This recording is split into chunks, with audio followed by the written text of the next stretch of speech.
no ochire mu se e wo se afia mu no ene sikasem ye hwe ni mu se ampeja kura no ebefiri ha mu chichemu ye sachiri ponso akoduru ha mu chichemu enan ya chiri pom yensa afi mu eba sa eboa amade obia ye woni mamu no odi sikasem eye ne koyie enti we ni bra wo sabi ma ye yire ho se bebo ye ho ye betietia kakra wo ya mamu na ye mfa ni nkoto kwasikoko so na mum se tietia kakra wo ha ne de di dwuma yi a eboa yen ema ye man no etumpon titiri sikasem mu. Addressing the financing gap requires a multifaceted approach. Domestic resource mobilization is crucial. By improving tax administration and combating illicit financial flows and encouraging a culture of tax compliance, we can significantly increase our revenues. We applaud the African Union Commission for its proactive role in providing capacity building to member states at the continental level and advocating for fair and equitable international tax rules at the global level. The ongoing work on the United Nations Framework Convention on International Tax Cooperation is a critical step towards eliminating base erosion and profit shifting, thus protecting our national revenues. However, domestic efforts alone will not suffice. It is projected that African countries need to increase their median tax to GDP ratios by about 13.2 percentage points to 27.2% of GDP to be able to close the financing gap by 2030. This highlights the need for additional innovative financial resources and reform of the global financial architecture to ensure equitable and inclusive distribution of resources. Ghana mampani atwa so ne kasam ana ode atu dwase wo hwe niama esi ani so se pese ye ne sikasem sika ebehia ne de aboa ma yetimi akonkan na bia ye sabre mprempre tibia ye omu no ene de ye hwehwe emu wa pa ase ye kakra beduru bebi beduru ho enti we ni bra wo sabi ma ye me ni bere ne ye nhihye ye se de be ye sikasem mu ye betima akonkan. Accelerating the implementation of the African Union financial institutions, namely the African Central Bank, the African Investment Bank, the African Monetary Fund, and the Pan-African Stock Exchange is instrumental to fostering investments and financing to achieve our objectives. By mobilizing resources, facilitating trade, and financing infrastructure projects, these can reduce dependence on external aid and create a self-sustaining economic ecosystem for Africa. The African Central Bank is aimed at establishing a single African currency, which will help to reduce exchange rate risks and enhance investment flows across the continent. I'm pleased to inform that the Ministers of Finance and the Central Bank governors have endorsed the draft statute of the African Monetary Institute through the Specialized Technical Committee on Finance, Monetary Affairs, Economic Planning and Integration. The AMI would serve as a precursor to the African Central Bank and will carry out essential preparatory work, including technical and legal assessments, as well as ensuring the implementation of macroeconomic convergence criteria. Odineka se ba wiye no ochirechire mu kwan be fa so na enioma bia eyempuntudwuma sie ni so yebetimi asomu apia mana kɔ nanim ne so se no ochire mu. The AMI awaits further consideration and adoption by the heads of state and government through the AU policy organs. Similarly, the African Monetary Fund, the AMF, supports macroeconomic stability, which is crucial for investor confidence. The African Investment Bank is also pivotal in funding infrastructure projects such as energy, transport, digital transformation, while the Pan-African Stock Exchange is envisaged to integrate capital markets, making it easier for businesses to raise capital and thereby enhancing liquidity, promoting intra-African investments, and providing alternative financing mechanisms for governments and the private sector. Ladies and gentlemen, progress is being made towards the establishment of this exchange, with the Commission and the African Security Exchanges Association working on the exchanges linkages project. Ghana Mampani John Dramani Mahamane and Oti Yeno Mampani da abedi akire Dr. Mahamud Bawumia Alhaji na meka say wakwa kopi America abruchimemu Harvard Business School one conference sonko wodie 27th annual conference ene African Business Club wo sa suaponi mu ene omoto omsafre no say wodi dwuma wodie ni nyina ne say bibiman kwan be ni be fa so e be ko yanimu na nkanko no so be bro say enye ye mamu na ebesane atra so na no mu no de tu dwase se wiase ba bia dane ani ahwe no se biman ye se wo ni sika se mo betima mana konkan a enye famu agudie nko a wo nye obo ade bobre mu nioma a wo de adom wo ani akyede sika pudu etafo mu nko a abefo kwan a ye fa so di dwuma digitalization ano ani ade asese wiase afa na nyina obia nam so man sika sem konkan to obesra bibrem mpanimfo se ebre no nie se saa kwan no ye nyina ye fa so obie ne baboa pa ama sika sem edi ade ncheche se suhyen si poso no ebetimi agina na boa mebima konkan. Ghana is the first country and one of the very few in the world to achieve this type of interoperability between bank accounts and mobile wallets. Following the implementation of mobile money interoperability,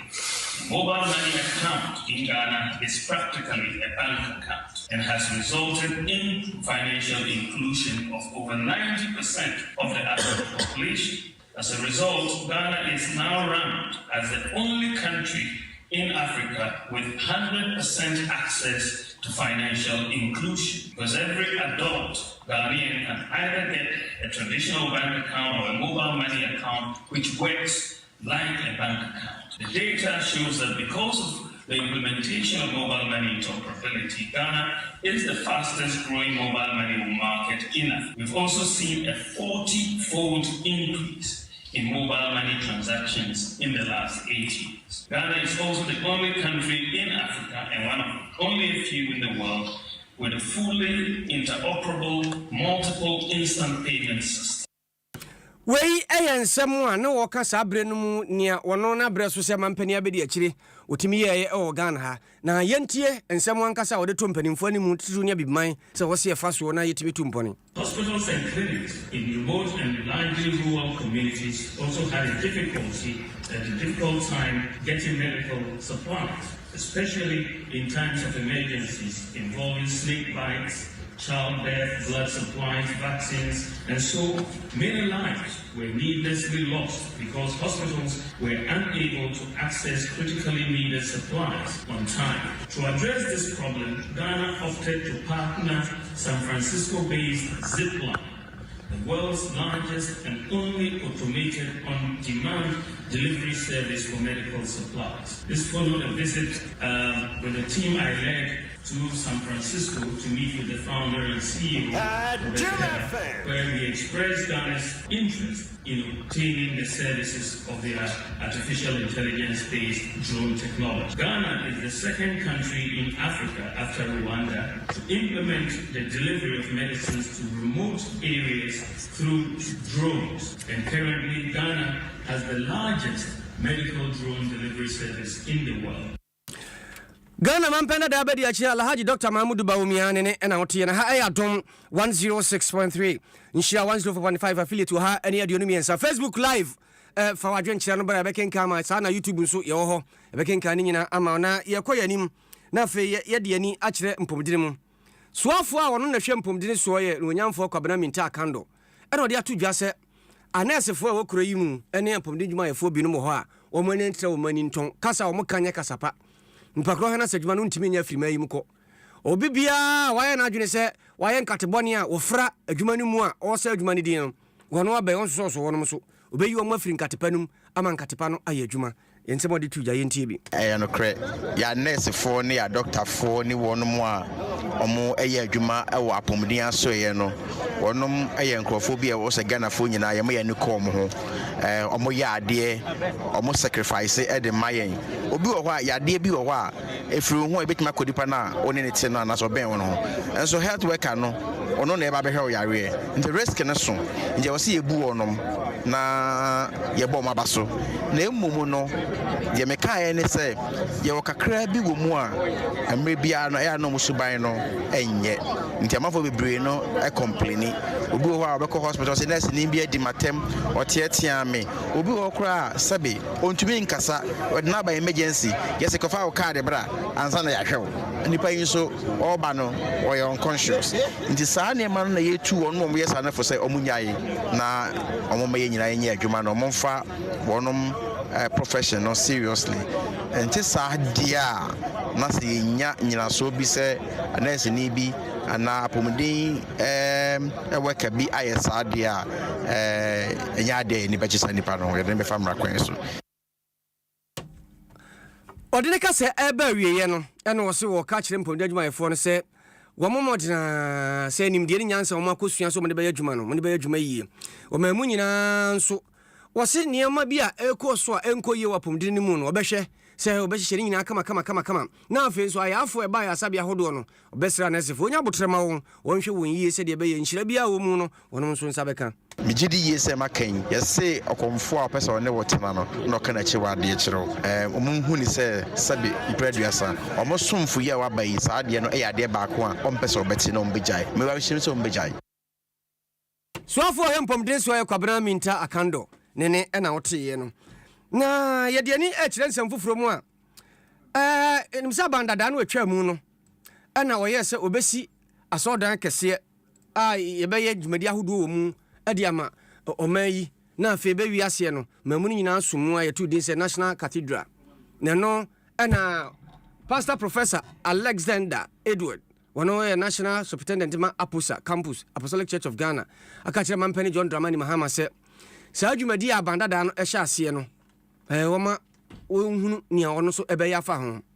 ehom se nsem bebre ene peja fa ho no so fo kire mu a wo se wona de ordinary tumbi mampani anwini hu biom no wonhwe se hia na se obetoa so a wontoa so se nso hwe na hia na se bia obepa bi foforo de aye a onfanye dwuma de ye na wo de akoso but ade ba akoso ye yanse obi di onyame adin ebeye nia empata na ye nyina anim amna ye tu ya ye se ye de cathedral ne akosto ye enye amount no kra akosto ye na mutin se ade anka sika no betimi aye no ye ntimi anye the opportunity cost ye de ye sade we me de ka ye me madwen de we se amamuo no ye mfa ye ho nkohie mu de na nka president fofra wo no waba no onwene nko akire nko se so ye hia ba bi sa na anase nyankopon ono na yempe baabi ma ne ntra wose se mepe bibi sa ala tena kura nyam na wo be kire yen ono ana kire de baabi obetena ne baabi opeso ye na odene ka se ba we na ode eto Kristofo ani nyina ani mu se wontwe awurade anim no mompaye na se de tie bia nyame betu won gidim adwuma ye ni nyina gina tumi di a awurade free soro de maye na wantwe no anhwe nanim ama saa tumi no ama ya na adwuma ni nyina koye honam ene ne ayede ya hoodin betumi aye ti mfasode ne baako ne se mpo ye ya nya ahombre no kura no awurade kanya ye ema yetumi ye ne efata eye na ya sede esan so ma ne ntoto ye ededi edi sambre ya nkanya aba mu na mpo ye ni aba ye ho so ntino apostle chimapa ene wona edsom ye ni ho so nyina at least aye bia ama wahunu se awurade se odaso tie ntem se awurade ama ya hoodin se Pentecost da no enkachi anase ensign sa ni daso we na wo se ye Christopher yenya wo se ye ni daso we awurade ma ye ni nipa mobro Sam radio me yesho sa pastor che ma no ye nya anidaso bia no free na ekure no obi kasa obekasa wo tumi wa awurade mu dia chense ono a wahye no obeye Pastor Professor Alexander Edward ono ye National Super Emma Apusa Campus Apostolic Church Ghana nene ena wote ye no na mamemfa omanfo adwenkyere bi emfamu na afi mewia masane abam Kojo Samuel wo de ose adwuma no ana moye no oman hia somdwie na na akua mo aboaten ose happy birthday Nkomaselas ba fi nsawoma do agire ose nyame enka no ho pa we nso efri ko mensa plateau hwe live ose akwasi ho kwa enchia Nkoma Hajia Safia Muhammad we nso efri Felix osafo Kantanka Usta ose mechia mu nyina kolenu na femia meyire esi ose NPP amanyoku nko na betima magana ko nanimu we nso efri suo kwa unte so ose enchia Nkoma Mercy akwa Emmanuel Akwa Junior Connecticut USA eno de ema wonom we nso efri onko mumienu ade na bebrebisa adoboaten ose no na nokra na moka no Amano Solomon ɔse ɔmampani a ɛnkyɛ ɔbɛba bɛdi Ghana so Mamudu Bawumia ɔse wɔde ne hoahoa ne ho paa wei nso ɛfiri Pedro wa Madina Cruz ɔse ɛdam clear Indianapolis Kumasi Tano so ɔse hɔ ɛna ɔtie ɛfiri Filipana ne ɔse Justina ɔne obi asasafo aso Stephen Chumasi Ankra ɔse mamaju bibia Askanda Umaga ɔse Adom FM papa metie mu live Atebu new konkrompe wenye konkrompe eno atwero Starboy live Claire ahafu mem airport ɔse Munsasuo ni ho Haruna Muhammad MP Emasuna North Kwadwo Space ɔse ne papa ɔdɔ no pa we nso efri Eugene Ansa ɔse happy birthday nkɔma dɔkasia nyakoa apiani ofie kwan so WhatsApp group mu na Kujo Ketwa Steven ɔse news ne dem yo produced of Germany ɔse JDM all the way we efri Park Kent ɔse Adom papa mudie na yeti Yakubu Dombo tefe so kaira ɔse mampani John Drama Mani Muhammad ne hohwa no pa adwuma no an wɔyɛ no ɔse ɔfe so MC ya oba no ɔchia no Pentecost Church ɔse ɔmo so betima toa so asi cathedral no ama yɛ kama pa Azure Barnabas ɔse me mamadwo metie mu live ɛwɔ Avricus Yakase Atobru papa Elizabeth Kellis ɔse happy weekend kɔma Ghana fo nyina na worry North Carolina ɔse obiri anwumere metie mu enchia nkɔma me papa ɛne me maame kromfo nyina ntoafo ka kyerɛ m sɛ mekyia obi a ma mensane mmongura mu na fe memra fo mo pani wɔno abie na adwuma na yɛfrɛ no agya akɛntɛn na Martin Mensa ɛne ne din Kentampo Rural Bank wɔno ne da no ana ɔde ato adwuma wura no mani mu sɛ ɔmɔmɔtena sɛ ɔmbɛn hyehyɛ pɛ bɛbo adwumayɛfo a wɔno yɛ wɔne adwuma na wɔyɛ adwuma no na wɔnya mfasoɔ wɔnya home anya anigye yɛ adwuma no ɛmom mpɔmuden gyina so paa wɔso obi wɔ hɔ ɔfo adwuma ɔbɛkyi mu saa adeɛ nyinaa ɔbɛbra bɛwi ase na ade yadeɛ na ɛkɔ fie wɔse basa ɛmmoa nti adwuma wura no nyɛ nhyehyɛ ɛmfa bɔ ɔma adwumayɛfoɔ sɛdeɛ ɛbɛyɛ adwuma no ɛnkɔyɛ bebree na ɔbrɛ no nso agyapadeɛ wɔ hɔ anaa nneɛma bi wɔ hɔ ɛboa no ma ɔbra na ɔde bi agyina home nti brɛ ne abra no ɔbɔ nsa nipa no na hoɔde ne ɛwɔ ne nsɛm anɔpa sɛ anwummerɛ ɛna wobɛtumi akɔ fie atam sɛ wobɛduru fie no na woyɛ ba a bia na wokuro ne wo mma ada woyɛ bɛrima so a wobɛduru fie na woyerɛ ne wo mma ada na nyame ayɛ adom ama wahwɛ nso 2024 ama yɛyɛ adwuma ama biribiaa kɔ kamakama na ɛwɔ sɛ nkɔlaa no a ɔmoyɛ adwuma ma bange no ɛtumi tu mpɔn no ɔmo no so no yɛgye ɔmo ani kakra na stress a ɔmo afam no nyinaa no the stress no ɛkɔfam kakra ɛne ntrɛ ɛnnɛ wohu yɛ ha yi as a Kentampo Rural Bank staff na